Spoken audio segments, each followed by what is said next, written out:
Hello, ladies and gents, boys and girls, people of all ages, sexualities, and identities, and welcome back to another Doctor Who review. And today's Doctor Who review is The Girl Who Never Was. So, without beating around the bush, let's get right into this story. The Doctor and Charlie are continuing their argument from Absolution.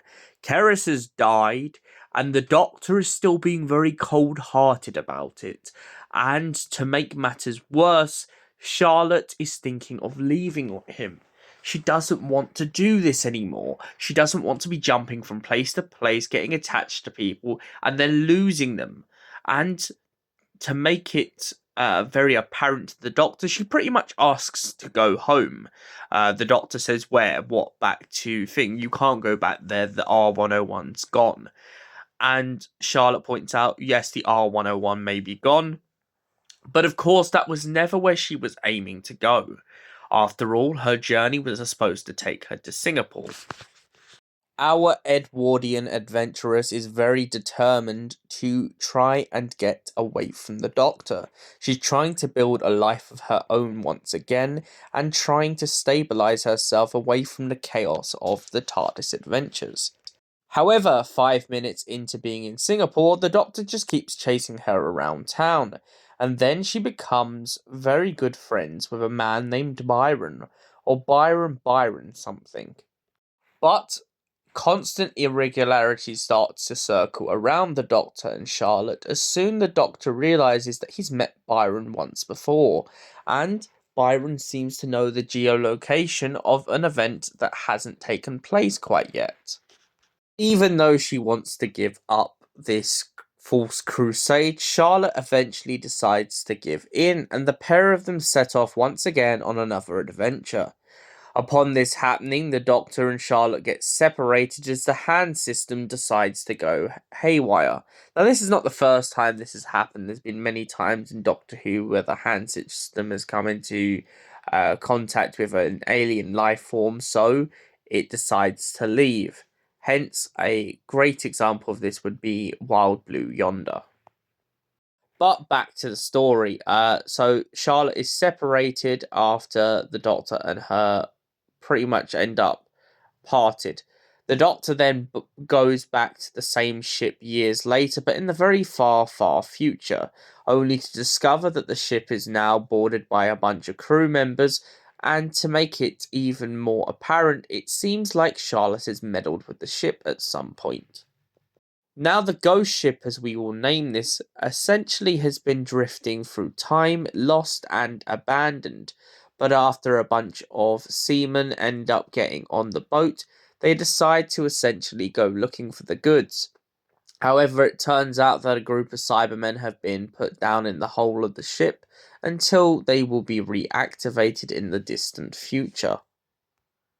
The Doctor also bumps into a woman who claims to be Charlotte Pollard. The Doctor begins to believe the old woman for a fair amount of time, until eventually the old woman snaps back and remembers exactly who she truly is and what happened so many years ago.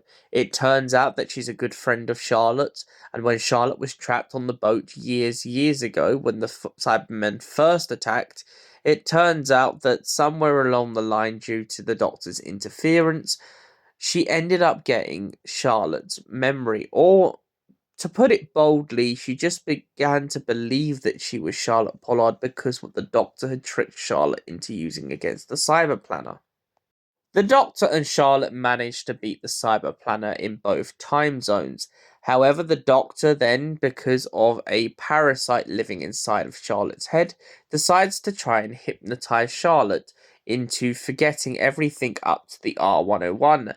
But due to Charlotte's immense memories of the Doctor and Mr. Lennon's pajamas, it turns out that nothing that the Doctor can do will ever wipe her mind.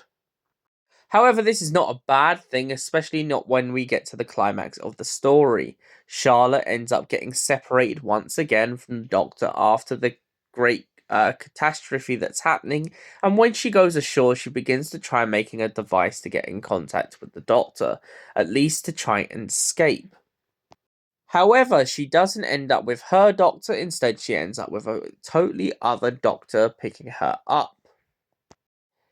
This is due to the fact that Charlotte had left a note that she forgot about that she left in Singapore, essentially asking the doctor not to go looking for her, as she wants to live her own life and be free.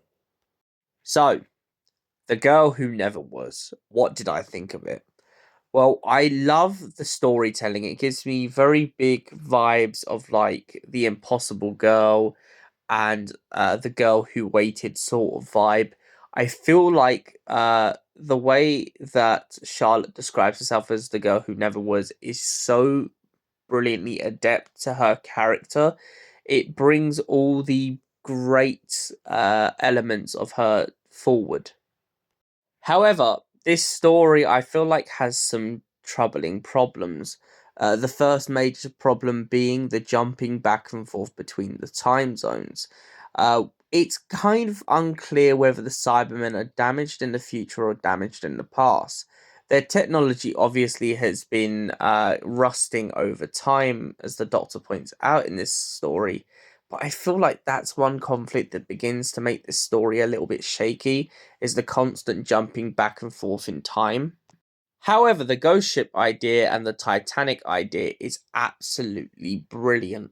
I love that we have a ship that's gone missing on the coast of somewhere and just seems to only pop up so long as there's a storm.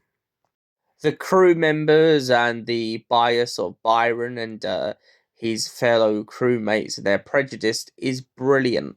It makes for a very adept story where we don't necessarily have to care about the characters who are going to get potted off, but we also do begin to care about uh, a certain specific character who believed herself to be Charlotte Pollard, not only because she pretended in the first place to get on the crew by being a boy, but also by the fact that she really resembles Charlotte in a lot of ways.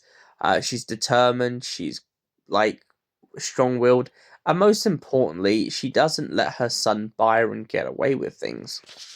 However, that comes into my second conflict with this story.